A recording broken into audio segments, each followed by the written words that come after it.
বাচ্চা নিয়ে কষ্ট। কাটুস, তুই ভালো থাকিস। আমি আর এই পৃথিবীতে থাকবো না।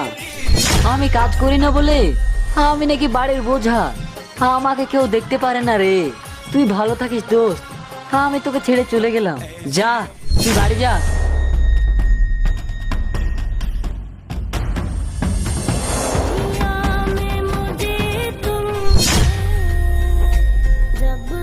আরে মতিকে অনেকক্ষণ দিয়ে ফোন করছি, ফোনটা কেন তুলছে না রে? ফোনটা ধরছে না, ওর কি কিছু হয়েছে নাকি?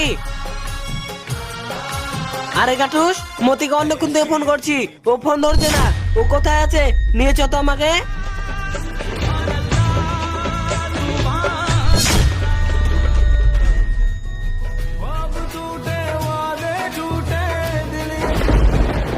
আরে এখানে কই মতি? মতি, মতি, মতি, মতি, মতি।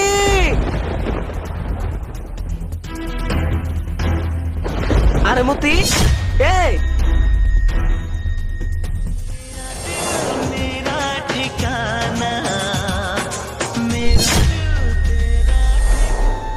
আরে মতি, তুই এটা কি করছিলি? আর বলিস না, বাড়িতে আমাকে কেউ দেখতে পারছে না। এই পৃথিবী থেকে চলে যাওয়া ছাড়া আমার আর কোনো উপায় নেই। তাই আমি ওপর থেকে ঝাঁপ দিয়েছিলাম। তুই কি পাগল? মা বাবা আমাদেরকে বকে কিসের জন্য? যেন আমরা একটু ভালো থাকি, যেন আমরা নিজে হাতে ইনকাম করতে পারি, কারো কাছে যেন হাত না পাততে হয়। আর সেই তুই মা বাবার কথাতে এখান থেকে ঝাঁপ দিয়েছিস। তুই একবারও তোর এই কাটুসের কথা মনে করলি না? এরা কথা বলতে পারে না, তাও দেখ তুই এখানে পড়ে আছিস আর আমাকে ও ডেকে নিয়ে চলে এসেছে। তাই রে, না বুঝে আমি অনেক বড় ভুল করছিলাম। কাটুস, তুই আমাকে এত ভালোবাসিস, আর কোনোদিন এরকম ভুল করব না। চল এখন বাড়ি যাই।